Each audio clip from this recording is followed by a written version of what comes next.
Hello guys, so I know things are a bit different today. Instead of doing a reptile video, I decided to do a crafting video. Big jump. But, yeah, so today I'm going to teach you how to make this. Okay, hold on, you can't see it. Just trying to make it all nicely set up, but it's really hard with the camera.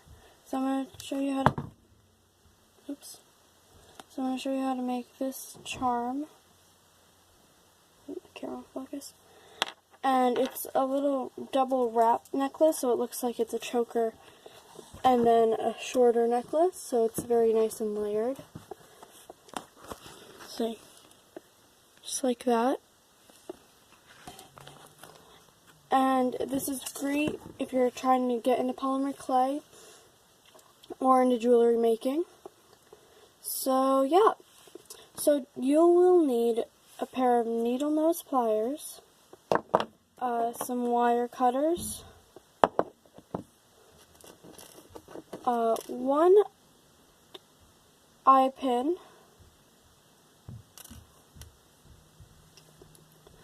some sort of clasp. You don't have to use this one, but it's up to you.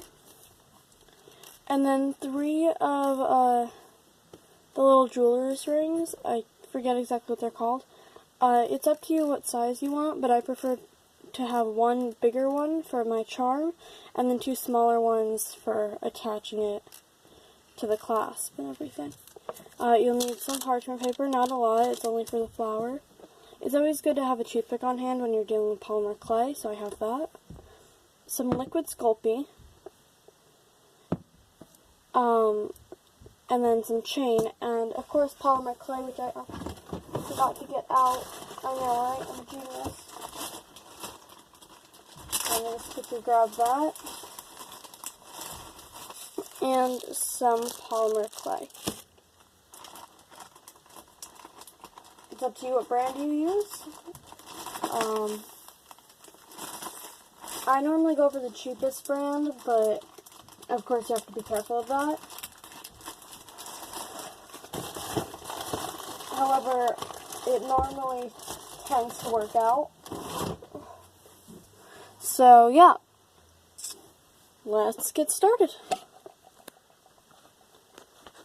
Hold on, sorry, my camera's falling over. Oh no. Oh. There we go. So let's get started. First, you're going to need a chunk of polymer clay, not that big. If your polymer clay has these lines in it, oops, sorry about that, oh no, my first time kind of filming like this, so my camera keeps falling over, but if your polymer clay has lines in it, like this one, you could just go ahead and rip at those. I like to normally use a half of a line, which is like that much. So, well, this is how much I like to take out. That's not normally how much I end up using, but I always like to have extra. And then you just kind of have to knead the polymer clay together until it gets warm. Some brands like Sculpey, you don't really have to do this because their clay is so soft, but, you know, I use the cheaper brand, so, yeah. I'll get back to you once I'm done kneading this because it's pretty boring.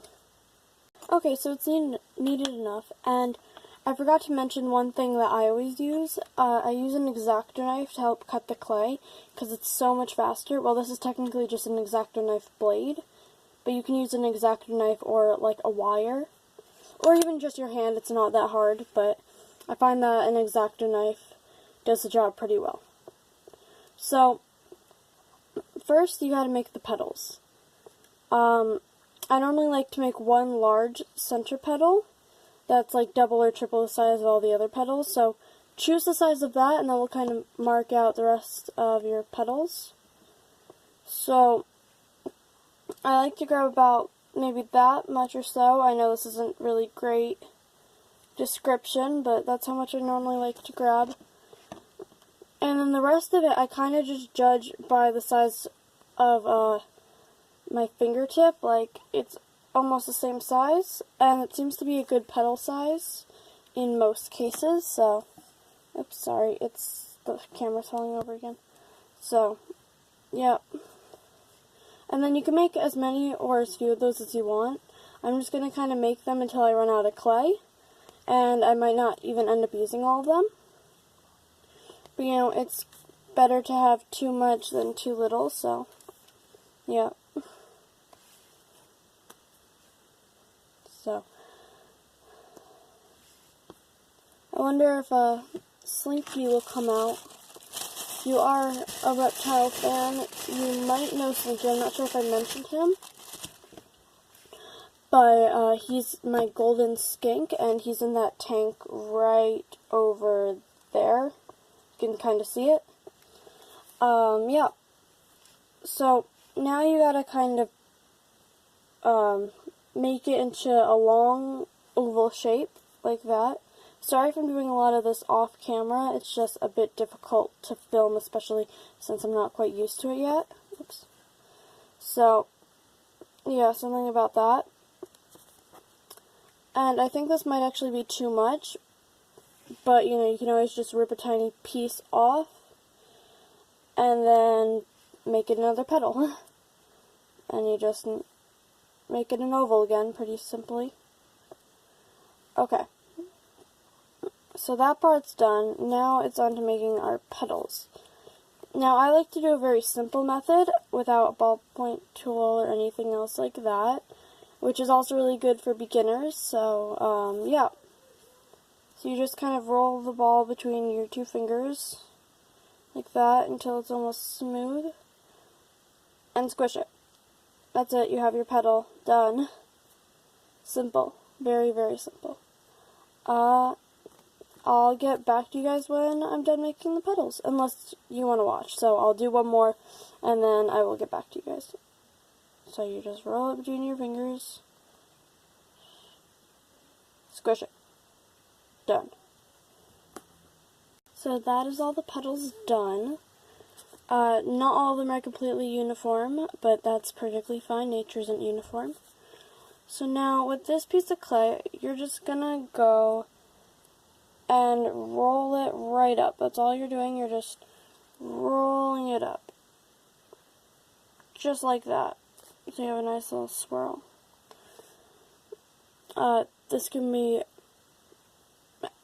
can look completely different. It doesn't really matter.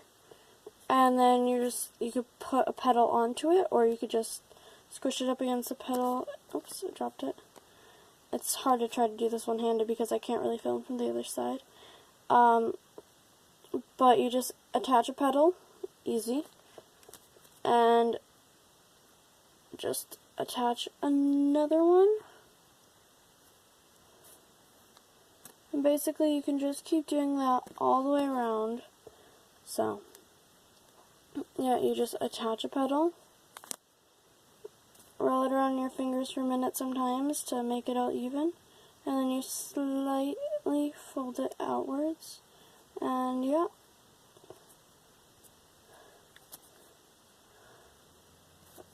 Oops.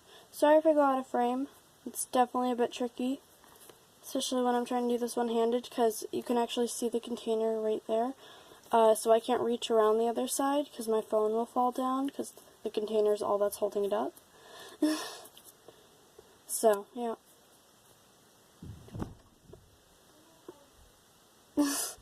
Sorry, I think my brother fell. And then you just keep placing, and then you can, once you get all four down, I like to kind of place them randomly a bit more, instead of the whole, instead of doing it all normal. And sometimes they will get a bit squished when you're rolling it, but that's okay. If I only have 3 left, which I normally tend to do, I try to do it almost in a triangle shape, because I feel like it finishes it off nicely. You can actually see this on the other necklace too. I made it kind of a triangular shape. But still always in between other petals so it doesn't look too chaotic.